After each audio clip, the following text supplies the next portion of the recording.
हम बहुत खुश हैं क्योंकि एक रिकॉर्ड टाइम में अखिल सिब्बल और उनकी टीम और बाहुली शर्मा और उनकी टीम ने ये ऑर्डर वो कर पाए।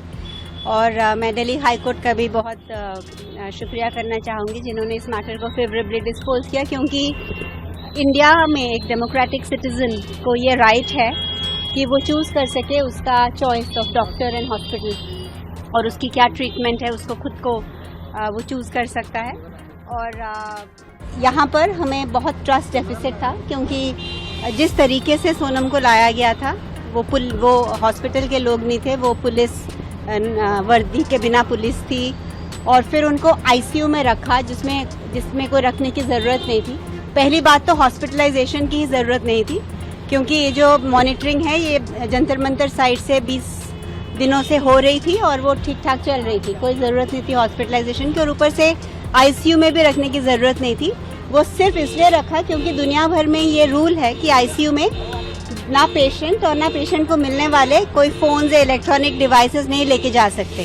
तो एक तरह से ये जैसे उनको डिटेन किया गया था ताकि वो किसी के साथ कांटेक्ट ना कर सकें, और जो बाहर के भी लोग हैं वो अपने मोबाइल्स अंदर नहीं ले आ सके। तो उन्होंने वो आज लेटर दी, प्लस जो भी उनके पैरामीटर्स थे। Can we wait? हाँ, और जो भी उनके पैरामीटर्स हैं जो कि नॉर्मल से थोड़े आगे पीछे हैं, वो कोई लाइफ थ्रेटनिंग नहीं है, वो 23-25 दिन के फास्ट के बाद वो नॉर्मल हैं। और गवर्नमेंट से ज़्यादा तो हमें उनकी हेल्थ की चिंता है ना। अगर हम वहाँ से उनको निकाल के लेके जाना चाहते हैं तो ये एक फंडामेंटल राइट है। तो मुझे कंसर्न दिखाया, जो लेटर भी लिखा है रिसेंटली जी, हाँ, उसको लेके भी कंसर्न दिखाया कोर्ट।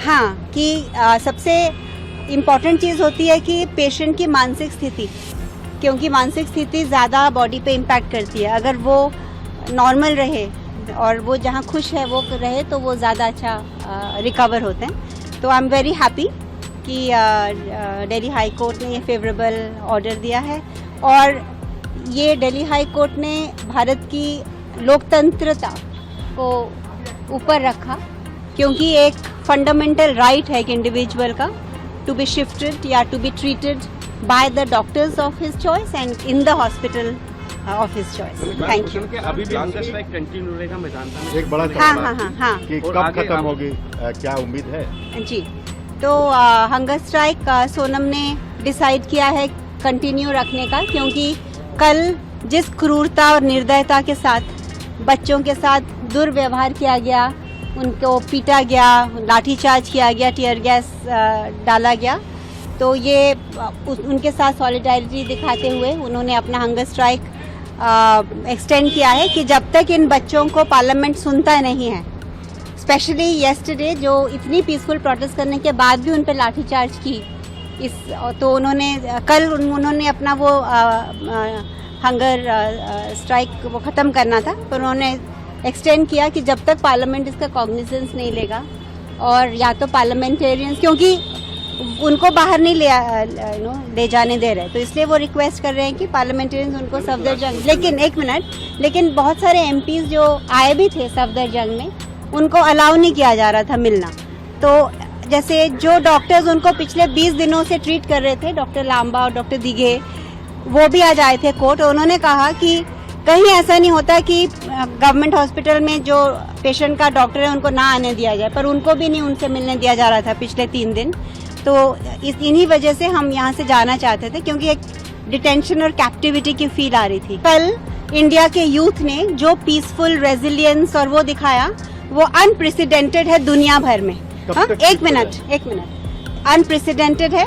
और अगर कोई आपके ऊपर टीयर गैस डालेगा और आपको प्रोवोक करेगा, तो उसमें अगर कोई कुछ करता है तो आप उसको सिर्फ हाईलाइट करोगे, ये बिल्कुल गलत है, ये बिल्कुल गलत है। पुलिस, इनफैक्ट मैं जिस ट्रक में थी उसमें पुलिस घुस के आई और उन्होंने जबरदस्ती अभिजीत को भी लेने की कोशिश की। मेरे चारों तरफ सबने वो ह्यूमन चेन बना के मुझे प्रोटेक्ट किया।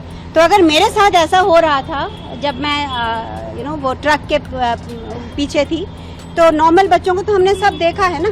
और अगर मुझे भी वो सपोज मैं अकेली होते कुछ करते तो मैं भी तो अपने आप को डिफेंड करती ना। तो फिर आप इसका हल वो नहीं बना सकते कि जैसे आप मैम अभी भी कई लोग ये जो है कोर्ट कि इंसिस्ट टेंशन कर में रहा था मैम कि उनको बाहर अच्छा, ये अभी उसका बात नहीं है, ये आज हाईकोर्ट की है ये प्रेस कॉन्फ्रेंस। मैम कब तक शिफ्ट होने की उनकी हाँ, तो उम्मीद है? आज आफ्टरनून तक हम इसको रिटर्न ऑर्डर, हम एक मिनट, हम रिटर्न ऑर्डर की वेट कर रहे हैं जो कि लंच के बाद इशू होगा और उसके बाद हम वहाँ से एम्बुलेंस बुला के उनको वहाँ शिफ्ट कर देंगे। सॉलिसिटर जनरल ने भी कुछ एप्रीहेंशन दिखाया था, उन्होंने कहा था कि भले मध्यंता शिफ्ट कर रहे हैं लेकिन कुछ जो भी हुआ, लेकिन all is well that ends well. Thank you.